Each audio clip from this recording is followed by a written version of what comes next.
今天过来维修一个风木柜，用户说不制冷了，然后把压力表拍给我看了，这个压力表不正常，压力偏低。现在机器没有工作啊，看这个压力，3个压，这也是3个压，平衡压力嘛。这个是内外接连接管角阀，看下边啊，全是油啊，一滩油啊，喷到哪都是。但仔细看，这铜帽喇叭口也没问题。一会儿打开看一下，是喇叭口它是还是机器里边的问题。用肥皂沫看喇叭口啊，一点也不漏啊，细管也不漏，粗管也不漏啊。因为当时是全是新的铜管安装的，现在也就用了半年左右，一点毛病没有啊，里边漏了。现在外机的盖板已经打开了啊，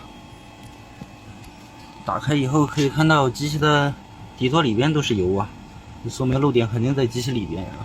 现在发现了一个可疑点，就是盘这一圈管子啊，这些管子和这个铜管连接焊点这个地方啊，把手伸进去，拿出来以后手上全是油，这个地方都有油，肯定是这附近漏的啊，油更多了啊，全是油。现在室外机的边盖也拿下来了，怎么拿下来的呢？把压力表后边掐断了，掐断以后这个直接封死，低压的。高压的焊了个加氟嘴，用它来打压，因为它这个高压带电磁阀的，如果直接从这个下边的角阀高压口打的话，它是打不到系统里面去的啊，它就封死了。而且内机带膨胀阀，反向打不过去，所以在这个地方打会比较好，因为它高压漏了嘛，并不是低压漏啊。这么看就比较明显了，这个地方锃亮的啊，特别亮，全是喷的油啊。这儿全是油，现在用泵把压力打上了，14个压左右，1.5就是15个大气压，还不到1.5啊，接近14个压吧。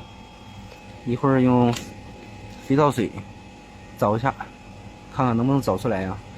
因为就是那附近漏油，这个比较明显。现在机器整个放倒了啊，这样找漏点好找，终于找着了。漏点就这个地方漏了啊，它这个细的铜管在这个地方焊了一个固定，从这个缝隙中往外漏负，时间长了震动啊，可能把这个地方撕裂了，漏点特别小啊，打了20个压才找出来了，一会儿给它焊上就可以了。找漏太麻烦了，大体位置已经确定，就在这跟前啊，最后锁定到这个位置了。现在漏的地方已经被全部焊住了，焊了厚厚的一层啊，整个封死了，这样以后应该就不会漏了。一会儿抽真空加氟。现在真空抽完了，正在加注冷媒，高低压同时抽真空，回气管接水珠了，高压管温热啊，里边带膨胀阀的，制冷效果特别好啊，冰凉的。外机风也特别热，上里边看看现在温度多少。原来屋里边接近30度了，现在已经降到10度了，降温还是特别快的。看这个风木柜有多大吧啊！这个风木柜是6米的长度啊，2个3米的并到一起了，这么老大啊！出风口风冰凉的，完全没问题了。现在一会儿也降到9度了啊！好了，本期的视频就和大家分享到这里，咱们下期再见。